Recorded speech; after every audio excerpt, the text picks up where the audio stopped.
By the summer of 1944, the Third Reich was bleeding out. In the east, the Red Army was swallowing whole divisions by the week. In the west, Allied forces had broken through Normandy's hedgerows and were pushing toward Paris. German cities burned every night under the rain of British and American bombs. Factories were rubble, railways twisted metal. But inside Hitler's mind, none of it mattered. He still believed he could win because he could no longer imagine losing. Around him, generals spoke lies out of fear. Courtiers repeated fantasies. The Führer's world had shrunk into a bunker of delusion, fueled by stimulants, paranoia, and the echo of his own voice. But not everyone in Germany was lost to madness. In the shadows of the Reich, in the hearts of officers who still believed in honor, a conspiracy was forming, not to save themselves, but to save what was left of Germany's soul. Klaus Philipp Maria Schenk Graf von Stauffenberg was everything the Nazi myth pretended to worship. Aristocratic, brilliant, and fiercely patriotic. A descendant of centuries-old Prussian nobility.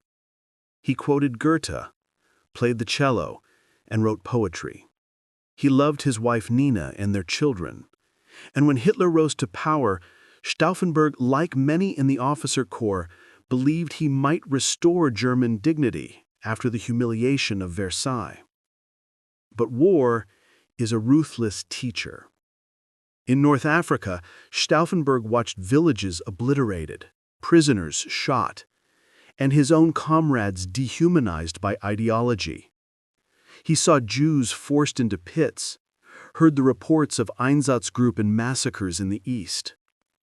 The mask of honor fell away, and he realized he was serving not a nation, but a cult of death. In April 1943, outside Tunis, his car was strafed by British aircraft. He barely survived.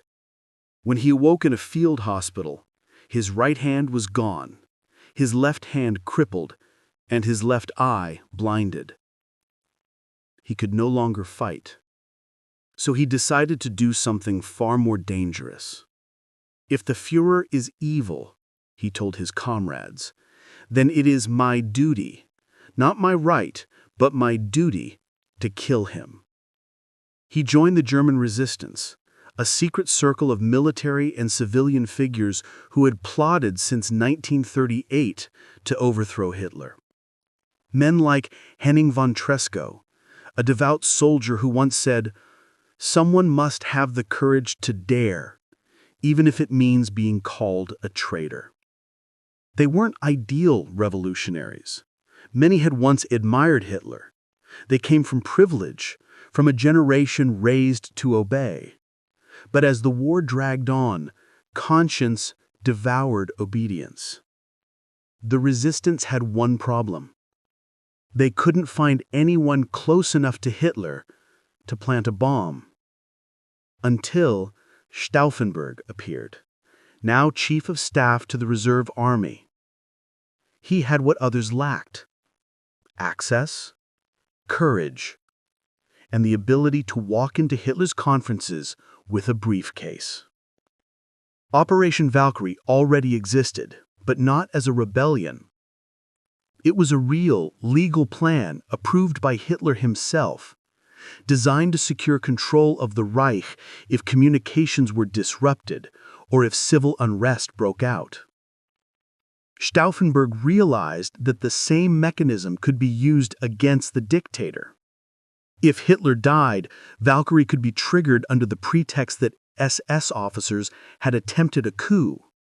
The reserve army, following the plan's legal orders, would seize ministries, arrest SS leaders, and establish martial law under new leadership.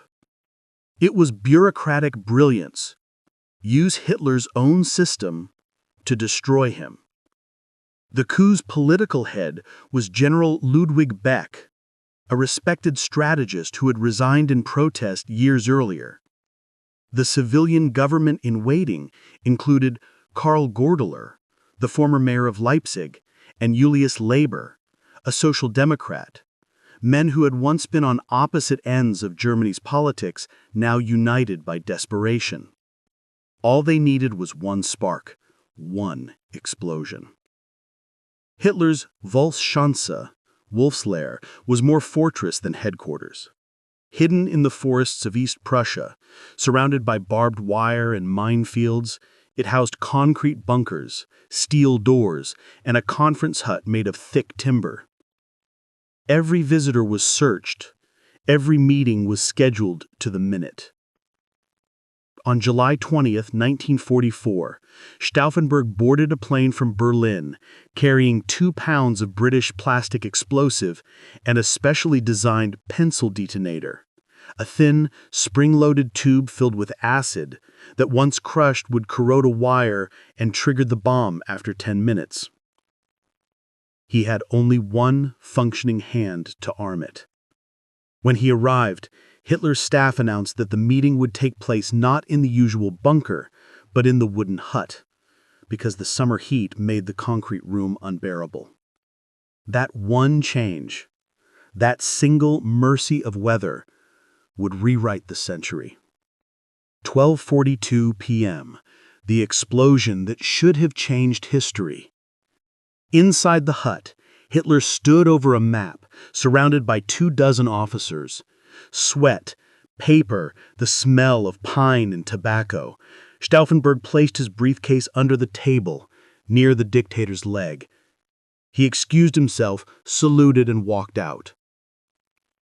At 12:42 p.m., the bomb detonated. The room erupted, windows shattered, walls splintered, men screamed. A plume of smoke rose above the forest. 4 men were killed instantly, 7 more wounded. Stauffenberg, watching from outside, saw the smoke and believed it was done. "The Führer is dead," he told his aide, Werner Haften. They sped to the airfield, boarding a plane to Berlin to begin Valkyrie. But inside the room, amid the wreckage, Hitler lived. The oak table leg, thick, solid, immovable, had shielded him from the blast. His pants were torn, his right arm burned, his eardrums ruptured. But the dictator stood, trembling and furious, convinced Providence had saved him again. Stauffenberg landed in Berlin around 3 p.m. He rushed to the Bender Block, headquarters of the Reserve Army, and activated Valkyrie, telling everyone, "Hitler is dead." Orders went out. Troops secured the ministries, arrested SS leaders, took control of communications. By 5 p.m., Berlin was in confusion. Part of the army obeying Stauffenberg, part awaiting confirmation. Then the phone lines came alive with a single, terrible message from East Prussia: "The Führer is alive." Goebbels, always the master of propaganda, seized the airwaves. Hitler himself spoke by radio that evening, his voice trembling with rage, but unmistakably alive. A small clique of ambitious officers has committed a crime of historic proportions. At that moment, every soldier in Germany knew which side to choose. By nightfall, the coup collapsed. Arrests began immediately. Resistance became suicide. At midnight, the Bender Block courtyard was lit by a truck's lights. 4 men stood before the wall: Stauffenberg, Olbricht, Haften, and General Werner von Witzleben. A squad of soldiers faced them. No trial, no ceremony. Stauffenberg raised his chin. He said, "Long live sacred Germany. Es lebe das heilige Deutschland." Shots echoed into the night. His aide threw himself between Stauffenberg and the bullets, dying first. The colonel followed seconds later. Their bodies were left where they fell. By dawn, the Reich turned into a machine of vengeance. The Gestapo moved with surgical cruelty. Over 7,000 people were arrested, from generals to school teachers to clergymen. Nearly 4,000 were executed, hung on piano wire, filmed for Hitler's personal viewing.